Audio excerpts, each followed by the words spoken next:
Welcome, everyone. I'm pleased to be here. My name's James Buskard, and I'm the President and CEO of Nevada Exploration. And today I'm going to tell you about what we're doing in Nevada, but also a little bit about what's going on in Nevada in general.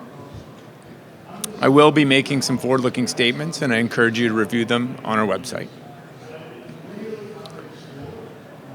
So Nevada Exploration, we are a team. We're based globally, a bunch of people that have been involved in Nevada for a very long time. Collectively, we've been involved in the discovery of more than 50 million ounces of gold in Nevada, which represents a fairly considerable percentage of all the gold that's been found. We've been involved in both the Newmont side of things as well as the VRIC side of things, as well as global exploration with companies like BHP and Rio Tinto.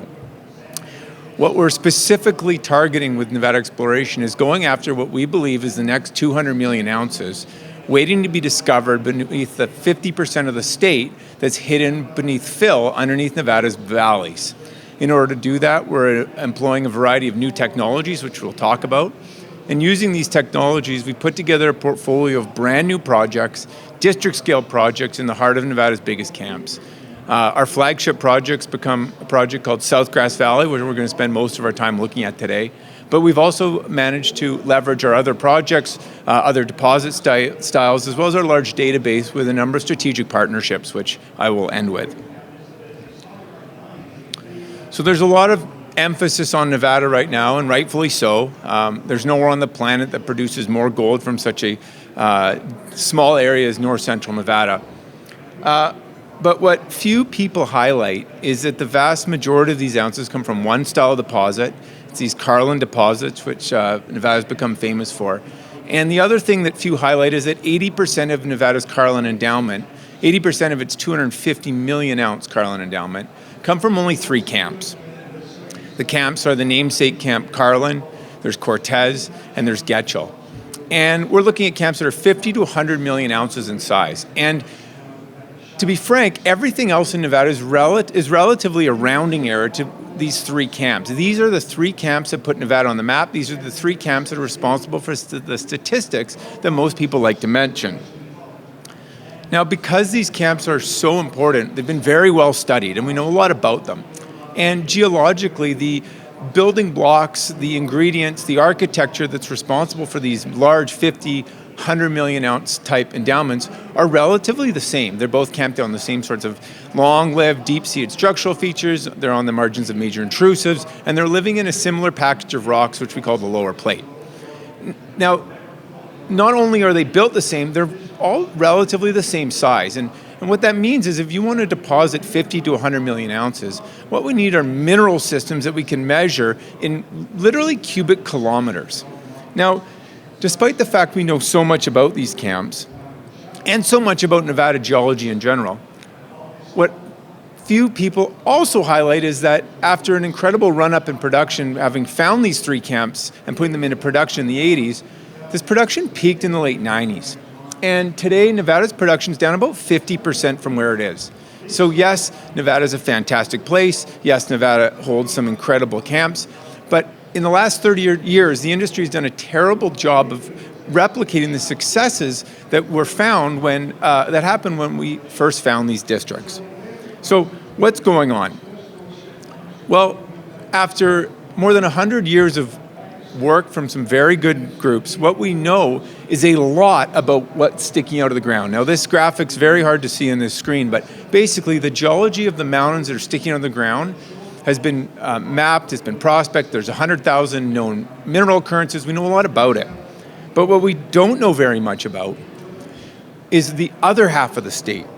55% of the state looks like this. It sits undercover, post-mineral cover, obscuring more than half of the state. For each of the main Carlin camps, for each of these 50 to 100 million ounce camps that we've found exposed in the mountains, there's an equivalent amount of gold waiting to be found undercover. The challenge we face is what do we do when our search spaces look like this? Now, globally, this is a big problem, and what all the majors are embracing is a new type of exploration called hydrogeochemistry.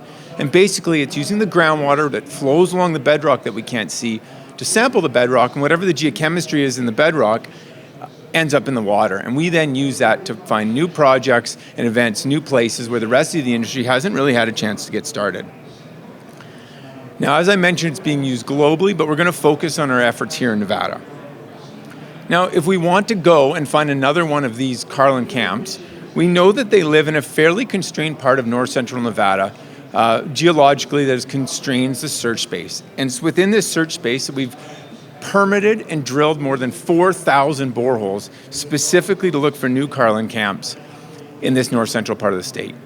This is what it looks like. This is what 4,000 boreholes looks like.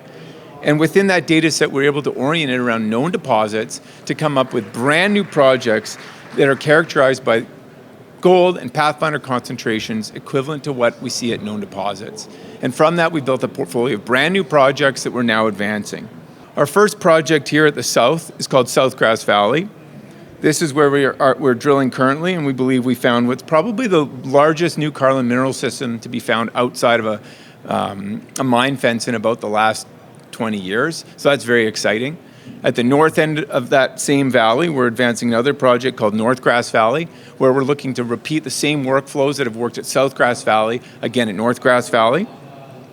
Then a little bit further north, we've got a project called Kelly Creek, surrounded by about 70 million ounces of gold, and is a covered basin that historically has been very fragmented in terms of its land ownership. People like BHP and Kennecott and Newmont and Barrick, they've all had various pieces of this prospective covered area. We've done a big job to aggregate all the land. We've put together the data. We've done the preliminary geologic work, and we've just optioned this ground to a company called Austin Gold, whose principals are the former Pretium team. So that project's moving forward now too this summer. And then up to the north, we have a project called Awakening, which is immediately north of the Sleeper Gold Mine. It's about 4.8 million ounce deposit. The north-south structural trend that controls it extends north undercover, and we're able to use our Hydrogeochem tools to begin to advance that. So those are our main projects. But in addition to going after the big Carlin-type deposits that I mentioned, we've also created this incredible database, more than 50,000 data points, 6,000 samples we've collected ourselves. And now while we focus on going after the 50 to 100 million ounce size Carlin camps, we've now partnered, we've just signed an LOI with an Australian group on a 1 million acre exploration alliance that allows us to leverage our IP and all of our targets within this area. They've got some guaranteed spending commitments of about almost 2 million Canadian in the first couple of years. And what we get for that is a 30% carried ride on each of our projects up until an initial 750,000 ounce maiden resource. So we're able to participate in all these epithermal style targets without any cash calls on us. So in addition to, as I said, advancing our Carlin projects, our epithermal projects here are going to be advanced under the Strategic Alliance. So putting it all together, as I mentioned, we're a team that's been very successful in Nevada. We're going after what we think is the biggest prize in the industry, and that's the second half of Nevada's mineral endowment that's sitting under basins that look like this. Using these tools, we built this portfolio of projects, some of which we're advancing ourselves, including our flagship projects, but we're also partnering with other groups to de-risk that. And so that's our story, and we're at 612, and I look forward to visiting with you. Thanks very much.